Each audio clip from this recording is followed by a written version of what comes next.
Seja muito bem-vindo ao canal, meu nome é Gilson César da Costa, aqui do canal A Bíblia Comentada. Já deixa o seu like aí antes que você esqueça. Se você quiser, depois no final do vídeo você tira, mas não deixe de dar o seu like. Hoje eu vou testar aí uma nova abordagem. Aí eu tô com a Bíblia aqui do meu lado, e vou sobrepor aí a tela. Então vamos ver como é que fica e se a dinâmica de mostrar as coisas acaba melhorando, tá bom? Então vou diminuir aqui um pouquinho colocar aqui e aí vamos à palavra do Senhor, tá? Então a gente viu que Jesus ele havia falado que Judas o trairia e assim foi, Judas foi trair Jesus e que Pedro negaria. E aí Jesus começa a fortalecer os seus discípulos. A gente vai ler até o 14, tá? Então a gente vê aqui, ó. Não se turbe o vosso coração. Creiam em Deus e também em mim. Inclusive tem uma música muito linda que é baseada só nesses primeiros versículos, tá? Então não se turbe o vosso coração. Creiam em Deus e também em mim.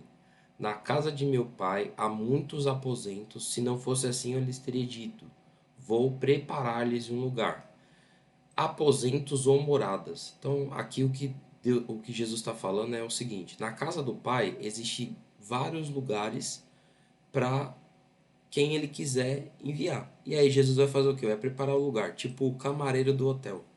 Ele vai cuidar da hospedagem dos seus discípulos quando forem para o céu. Isso porque ele está sistematicamente falando que vai deixar eles e não vai ficar perto deles. Então, de alguma maneira, eles estão com o coração triste. Imagina Pedro, sabendo que ia negar a ele 3 vezes. E aí, em vez de ele ser fortalecido pelo discípulo, na verdade ele que fortalece. Ele fala: não se turbe o vosso coração. Olha que coisa linda. Bom, e se eu for e lhes preparar um lugar, voltarei e os levará para mim, e os levarei para mim, para que vocês estejam onde eu estiver. Então Jesus, ele promete a todo cristão e todo aquele que crê nele, que na casa de Deus existem muitas moradas e essas pessoas que creem nele serão participantes tal qual desses aposentos, desse lugar celestial. Então Jesus ele prepara para todos os cristãos um lugar no coração de Deus, e não só no coração, mas na casa do Senhor. E aqui eu não estou falando casa no sentido igreja somente, estou falando na casa de Deus, a casa que a gente vai ter quando nós ressuscitarmos e formos glorificados junto com o nosso Senhor. E ele garantiu que ele vai estar conosco, tipo, onde ele estiver. Então, se ele estiver numa casa, numa mansão zona, lá no céu, a gente vai estar com ele. E essa é a esperança do cristão. E aí ele logo em seguida fala, ó, vocês conhecem o caminho para onde eu vou. Então ele está afirmando, vocês conhecem o caminho para onde eu vou.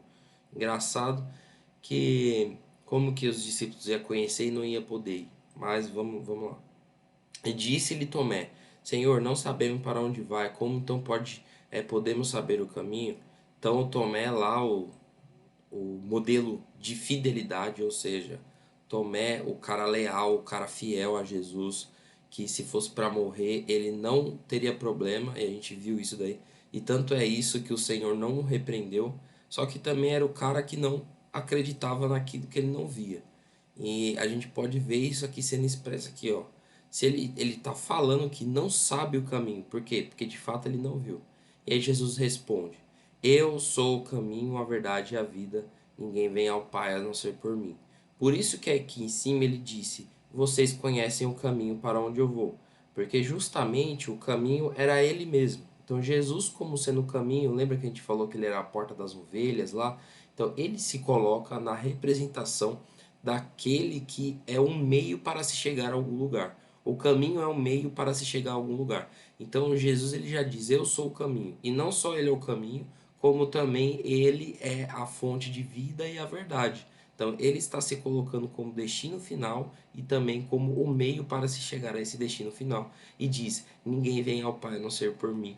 O que enfatiza que não existe outro caminho ao Pai a não ser por Jesus Cristo, que é, na verdade, o Deus que se fez carne, tá? A palavra encarnada. Se vocês realmente me conhecessem, conheceriam também o meu Pai.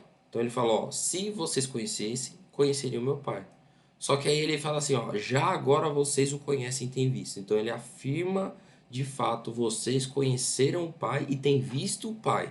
E aí, quando ele fala isso, aí Felipe lá, o nosso amigão lá que Jesus falou que não há nenhum dolo nele, que ele é um verdadeiro israelita, e ele disse assim, Senhor, mostra-nos o Pai e isso nos basta. Ó, Jesus, mostra o Pai, pra mim tá ok, não precisa mais você fazer nada. Só que aí Jesus se indignou. Ele se indignou com Felipe e ele respondeu para Felipe: Você não me conhece, Felipe?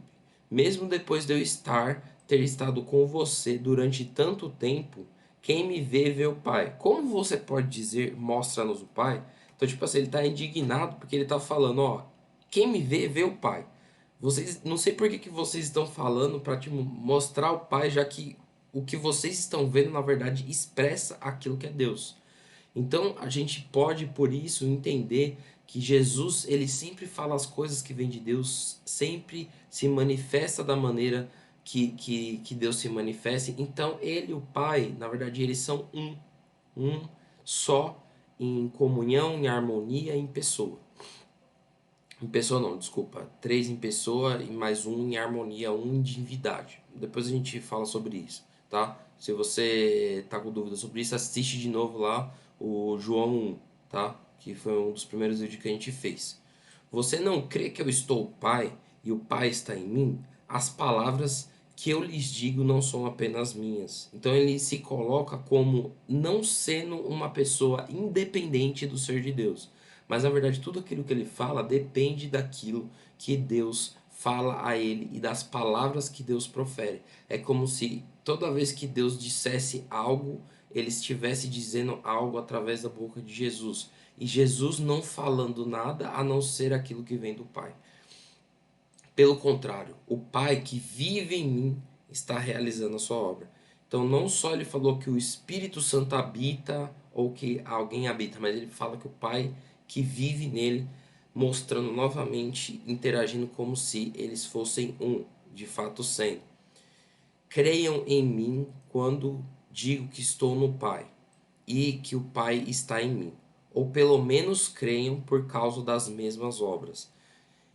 Então ele se coloca como tendo as obras iguais a do Pai. Quando a pessoa não crê ao olhar para ele diretamente, deveria crer pelo menos por conta das coisas que ele faz.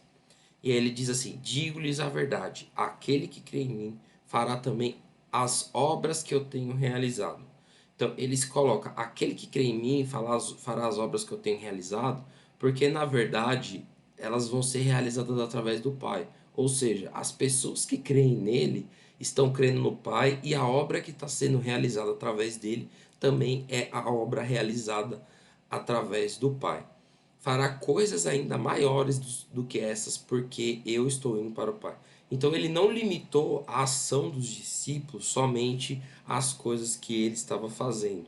E lembra que ele falava assim que o servo não é maior do que o seu senhor? Apesar dele falar que o servo não é maior que o seu senhor no lava-pés lá, e dizendo que as pessoas, apesar de entenderem que o servo não é maior que o seu senhor, devem também servir, ele está falando assim, ó, todos vocês podem fazer obras maiores que estas, porque está indo para o Pai. Ou seja, ele não está limitando a atuação do Espírito e nem do Pai somente a ele. Então, quando ele fala, imagina só você poder fazer algo maior do que Jesus, só que isso não é motivo de se glorificar ou de se gloriar, porque na verdade tudo que a pessoa está fazendo, ela está fazendo por intermédio do Pai. E apesar de poder fazer coisas maiores que Jesus, a gente nunca pode fazer algo maior do que Deus, porque é Deus que faz através da nossa vida. Então tudo que a gente faz, apesar de poder ser maior até do que Jesus, ela é uma obra que vem de Deus e isso não diminui de maneira nenhuma o Filho de Deus. Na verdade, o que ele está falando aqui é tirando a limitação da mente dos discípulos, que de alguma maneira poderiam achar que não poderiam fazer obras igual ele faz. Bom, eu farei o que vocês pedirem em meu nome, para que o Pai seja glorificado no Filho. ou seja, falando a respeito da manifestação do nome dele. E esse nome com autoridade para que o Pai mesmo pudesse dar algo por meio desse nome, e esse nome sendo a representação da autoridade do Filho de Deus. Então, toda vez que a gente pede algo em nome de Jesus, na verdade a gente está clamando pela autoridade de Jesus, e Deus, ele de certa maneira nem olha para a gente, ele olha para Jesus.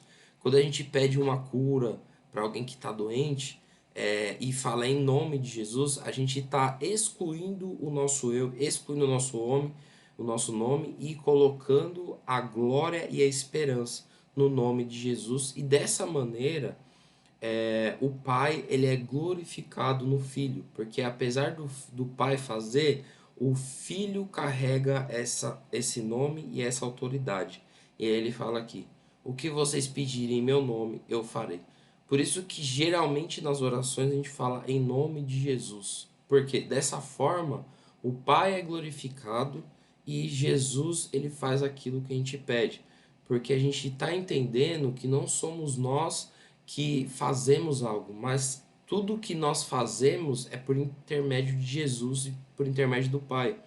Sem Ele, sem Jesus, nada a gente pode fazer. A gente é um ser limitado, tá? Então aqui a gente fica com essa conclusão de Jesus sendo a semelhança da imagem de Deus.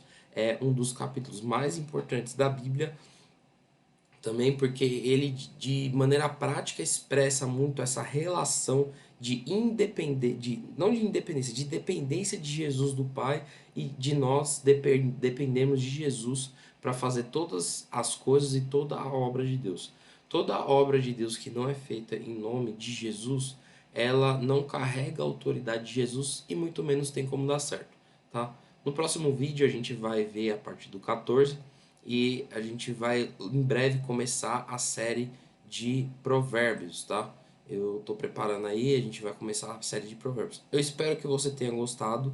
Se você gostou desse método aqui de ir lendo a Bíblia com vocês, passando versículo a versículo, deixa o seu like aí, fala aí pra mim. Se você não gostou, prefere só eu na tela falando, fala também. Eu acho que assim é muito melhor. As pessoas conseguem ver a dinâmica da Bíblia, talvez prenda mais a atenção das pessoas, e isso ajude aí até estar ensinando essas coisas que as pessoas na verdade precisam aprender, não só a teoria baseada nisso, mas a guardar essas coisas, né? A guardar essa informação como se fosse uma instrução do próprio Jesus. Muito obrigado. Curta, se inscreva, compartilhe, ative o sininho para receber nossas notificações. Não esqueça, por favor, de ativar o sininho aí, e nem de comentar e nem de deixar o seu like, tá bom? Muito obrigado, até logo.